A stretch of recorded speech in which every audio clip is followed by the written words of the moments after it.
Em prosseguimento ao nosso estudo sobre a análise dos comportamentos disfuncionais, vamos agora começar a disciplina Psicopatologia 1, que tem por título Transtornos Mentais e de Comportamento.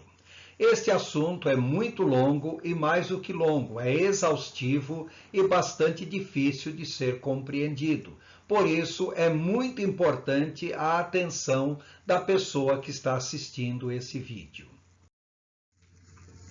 Primeiramente, vamos fazer a leitura de um texto de David Myers que diz: para explicar um comportamento confuso, as pessoas antigamente pensavam que forças estranhas, como o movimento das estrelas, poderes divinos ou espíritos malignos estavam atuando. O demônio o fez ser assim. Você poderia ter dito se vivesse na Idade Média. A cura estaria em livrar-se da força do demônio, seja apaziguando os grandes poderes, seja exorcizando o demônio. Até os 2 últimos séculos, as pessoas loucas eram enjauladas como animais em um zoológico ou recebiam terapias apropriadas para o demônio, eram espancadas, queimadas ou castradas. Em outros tempos, a terapia incluía extrair os dentes, retirar parte dos intestinos ou cauterizar o clitóris. Algumas pessoas consideram que os loucos haviam tido seu sangue retirado e substituído por sangue de animais. Isso mostra a grande dificuldade que as pessoas sempre tiveram em lidar com aquilo que hoje nós classificamos como transtornos de comportamento ou psicopatologia. Primeiramente, vamos à conceituação de psicopatologia. Lembrar que em grego a palavra psique quer dizer alma e a palavra pathos quer dizer sofrimento, enfermidade, doença e o sufixo ologia, que quer dizer ensino, tratado, estudo, dissertação. Bom, psicopatologia, então, é o estudo das doenças da alma, se nós formos traduzir literalmente a palavra.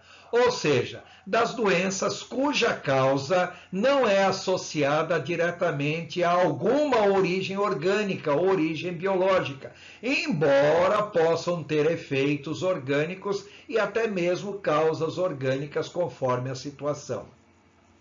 Nesse caso, disse que ocorre alguma manifestação psicossomática.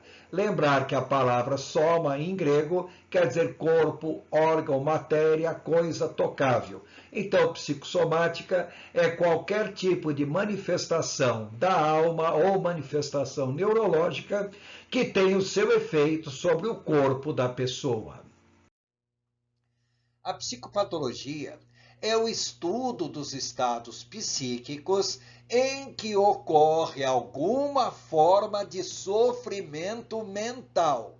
Esse sofrimento mental pode ser um sofrimento cognitivo, um sofrimento mental propriamente dito, pode ser um sofrimento emocional, pode ser um sofrimento social, espiritual, existencial, ou seja, a enfermidade em si não está focada necessariamente no aspecto orgânico. O que nós entendemos por transtornos mentais? É tudo aquilo que estatisticamente se desvia da média geral da população, ou seja, da média esperada pela racionalidade e considerada como comportamento normal, como comportamento socialmente aceitável, como comportamento não desviante. O transtorno mental ele vai contra tudo isso, contra aquilo que se considera normal, contra aquilo que se considera socialmente aceitável, é de fato um comportamento totalmente desviante daquilo que estatisticamente deveria ser esperado. O que caracteriza uma psicopatologia? Bom, esse termo psicopatologia ele pode abranger um monte de significados. Para efeito didático, o que se considera uma psicopatologia? Em primeiro lugar, é um comportamento significativamente diferente daquele que a pessoa tinha no seu passado. A pessoa tinha um determinado comportamento e, de repente, nós vamos perceber uma alteração bem substancial, bem visível, bem nítida nesse comportamento. Então, houve um comportamento significativamente diferente. Esse novo comportamento causa algum tipo de sofrimento ou risco de sofrimento, risco de dor, de morte, de deficiência física ou mental e perda importante de liberdade ou de adaptação ambiental. É um comportamento socialmente incompatível e disfuncional, ou seja, dificulta o convívio dessa pessoa no ambiente social em geral e até mesmo no âmbito da sua família. Temos que entender que, para nós caracterizarmos uma psicopatologia, deve ser um comportamento constante, ou seja, esse comportamento desviante, ele não pode ser apenas episódico, apenas sazonal, ele tem que ser um comportamento constante, com duração de vários dias, ou recorrente, ou seja, a ocorrência de episódios daquele comportamento tem que ser algo bastante nítido. Considera-se como psicopatologia quando a recorrência ela ocorre pelo menos 2 episódios anuais por pelo menos 2 anos seguidos.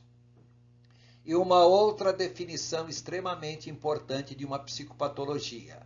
O portador, ele tem dificuldade de controlar esse comportamento disfuncional manifesto, ou seja, aquele comportamento que é visível, que é manifesto.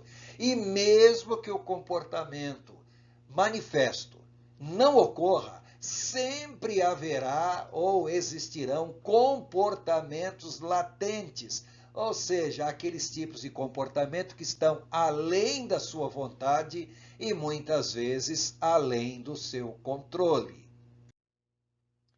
Em 1948, quando foi criada a Organização Mundial da Saúde, a OMS definiu saúde como um estado completo de bem-estar físico, mental e social, e não apenas a ausência de doença e enfermidade. Repare que essa definição coloca um estado completo. Bom, isso gerou um monte de controvérsias, porque dizer que uma pessoa pode apresentar um estado físico, mental e social, um estado completo, isso é extremamente relativo. E lembrar também que a própria OMS definiu não apenas a ausência de doença e enfermidade. Quando se fala em enfermidade, estamos nos referindo a uma enfermidade que tem uma causa orgânica, uma causa física ou pelo menos uma manifestação orgânica, uma manifestação física. E quando se fala doença, estamos nos referindo também a uma enfermidade, a uma doença, só que agora nós nem sempre conseguiremos encontrar uma origem, uma explicação orgânica para aquela doença. Bom, essa definição dada em 1948 pela OMS sofreu tantas críticas e em 1983 o conceito de saúde da OMS foi alterado para saúde é um estado dinâmico de bem-estar físico, mental, espiritual e social e não apenas a ausência de doença ou enfermidade. Repare, em primeiro lugar, que houve a alteração de estado completo para estado dinâmico. Por quê? Esse estado de saúde varia muito de acordo com o tempo, varia muito também de acordo com a idade cronológica de uma pessoa. Explicando, se uma criança de 2 anos apresenta um comportamento típico de uma criança de 2 anos, nós dizemos que essa criança é perfeitamente normal. Porém, uma criança de 12 anos ou um adulto se apresentar um comportamento típico de uma criança de 2 anos, então nós dizemos que essa pessoa não é normal, que ela não é saudável. Então, o conceito de saúde varia muito de acordo com o estado mental, com o próprio desenvolvimento cronológico e mental da pessoa em si. E observe também que nessa nova definição da OMS, além dos termos físico, mental e social, também foi acrescentado o termo espiritual, porque a OMS reconhece que o homem é um ser espiritual por natureza. E a espiritualidade pode tanto ajudar como prejudicar o estado de saúde mental e comportamental de uma pessoa. Então é importante também entender a espiritualidade, o conceito espiritual, as crenças e valores transcendentais que essa pessoa apresenta. Quando nós falamos em critério diagnóstico de uma psicopatologia, é importante compreender que a esmagadora maioria das psicopatologias não apresenta uma causa orgânica. Portanto, o diagnóstico dessas doenças não pode normalmente ser determinado por exame laboratorial, por exame biomédico. Em outras palavras, a enfermidade tem que ser diagnosticada através de uma análise clínica e só pode realizar essa análise clínica para estabelecer um diagnóstico de psicopatologia a pessoa que é médico com especialização em psiquiatria ou neurologia ou alguma outra área da medicina afim e também o profissional psicólogo. Agora, nós temos que lembrar que tanto o médico, psiquiatra, neurologista, o psicólogo, eles têm que ter algum critério, alguma coisa no qual vão basear a sua análise. Esses critérios são estabelecidos pelo CID e pelo DSM.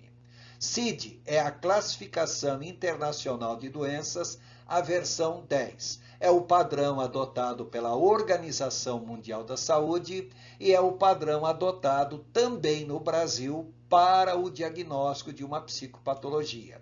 Porém, nos Estados Unidos, o padrão adotado é o DSM, que é o Manual Estatístico de Doença. Especificamente, o nosso trabalho foi elaborado em cima do DSM-4. Hoje já existe o DSM-5, mais moderno, é óbvio. No entanto, nós temos que lembrar que o critério diagnóstico estabelecido tanto no DSM-4 como no DSM-5 não mudam muito de um para outro, ou seja, basicamente a mesma coisa. E o que nós entendemos por critério diagnóstico? A primeira coisa é o seguinte: é necessário que o profissional analise não apenas os sintomas que a pessoa apresenta, porque o diagnóstico é dado principalmente em cima dos sintomas, mas é importante compreender também o histórico de vida desse portador, compreender a partir de quando, em que circunstância houve uma mudança substancial de comportamento e compreender também se no seu histórico familiar há outras pessoas que possam apresentar mais ou menos psicopatologias semelhantes ou associadas, que nós chamamos de comorbidades. É importante compreender o seguinte: a grande maioria das psicopatologias não tem causa genética. Portanto, não adianta nós falarmos que isso é herdado, na grande maioria das vezes, na grande maioria dos casos. No entanto, o convívio da pessoa com alguém que apresenta uma psicopatologia, a pessoa pode apresentar a mesma psicopatologia num processo de aprendizagem social, num processo de aprendizagem no convívio com pessoas que já têm a mesma psicopatologia. Portanto, é importante compreender também as circunstâncias ambientais em que o fenômeno ocorre. Ou seja, o local onde a pessoa vive, com quem convive, se esse tipo de enfermidade é algo manifesto, recorrente naquele ambiente. E é necessário também compreender as circunstâncias temporais, porque as enfermidades também podem variar o seu quadro, seu quadro de manifestações em si, de sintomas, podem variar bastante em função do tempo. É necessário ainda compreender as condições favoráveis ao desenvolvimento da doença. Aí vocês vão pensar, mas isso nós já estamos falando em circunstâncias ambientais, temporais. Mas nós temos que compreender que muitas vezes a pessoa está numa circunstância ambiental e temporal onde a enfermidade deveria se manifestar, mas ela não ocorre. E temos que compreender por que a enfermidade não ocorre quando todas as condições são favoráveis para que isso venha a acontecer. E, finalmente, nós temos que lembrar que a maior parte das enfermidades que nós chamamos de psicopatologias, elas sempre são enfermidades relacionais, ou seja, são enfermidades relacionadas no tratamento dessa pessoa com outras pessoas com as quais convive. Então é importante compreender os significados que a pessoa portadora atribui ao seu mundo objetal. Mundo objetal, ou seja, todas aquelas pessoas que são objetos de relacionamento para essa pessoa que apresenta a enfermidade. Observe que, diante desse critério diagnóstico, nós não estamos falando aí em análise laboratorial, nós estamos falando em análise clínica, observação por parte de um profissional devidamente especializado. E ele tem que observar um monte de coisa antes de fechar o diagnóstico propriamente dito.